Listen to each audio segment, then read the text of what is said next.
En 2017, il a reçu le prix spécial du jury du plus grand menteur des personnalités politiques. Et le kéké, fini la rigolade. Nous ne sommes plus au temps où tout se réglait par la castagne. Le temps des guerres entre gangs que tu as connu à l'âge de 17 ans, avec ton grand frère Oraison, abattu par des balles de 9 mm, est terminé. On ne gouverne pas à la baguette.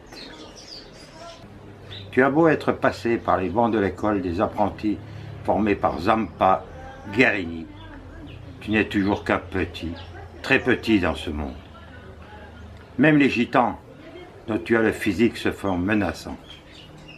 Tu peux être fier de toi, quand je regarde les vidéos en direct depuis mon Afrique profonde. Ma belle France, tu l'as mis dans un bel état. J'ai envie de vomir, mais pas de vomir sur ma belle terre qui est ma France, mais sur le beau par-dessus que tu arbores à chaque fois que tu fais un discours. Tu envoies des jeunes qui avaient la foi en leur beau métier vers le boulot de voyou que tu as été. Crois-moi, j'en suis très affecté. Ma belle arme, la gendarmerie, qui m'a hébergé de nombreuses années, je ne la reconnais plus. Sainte-Geneviève, de se retourner dans la tombe, de voir ce que tu as fait de ces anges de la route. Tes cow-boys de la BAC, recrutés bien souvent en fonction de leur appartenance des quartiers chauds, s'en donnent à cœur joie. Ils cassent du CRS, des vitrines, du matériel, et le font adosser au travers de la presse de la République aux gilets jaunes. Tu applaudis tes cow-boys, les félicites, les décors de la plus haute distinction. Tu es maudit. C'est le petit-fils d'un grand homme qui a été fusillé par les Allemands pour ma liberté, notre liberté qui te le dit. Je me pose beaucoup de questions sur certaines dégradations dans le ministère du porte-parole. Une action de plus pour faire peur au peuple, mais le peuple n'est pas dupe. Aujourd'hui, je ne veux pas vider tout ce que j'ai sur le cœur, sur la soumission, la dictature qui règne dans la grande muette. Crois-moi bien que le peuple n'en restera pas là. Et je pense que tu passeras prochainement des nuits très agitées par de mauvais cauchemars. Tu as du sang sur les mains.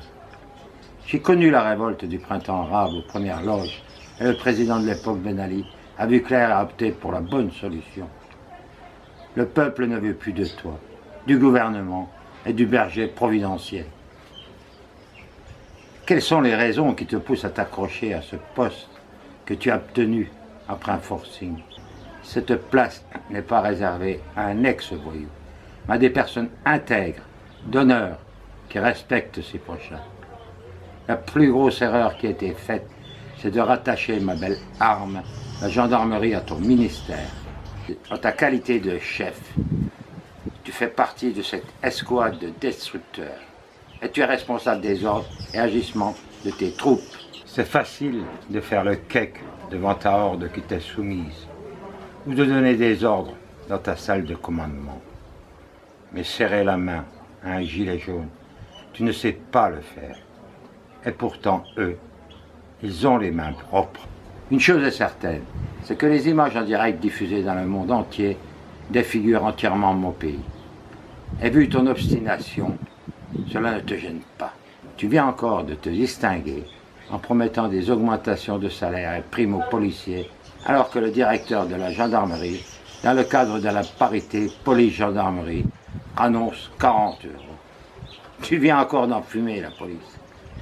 Fais tes valises et trouve un pays qui sera prêt à te recevoir. Lequel? Je ne sais pas. Je sais déjà que les Africains sont très frileux pour te recevoir et recevoir les donneurs de leçons.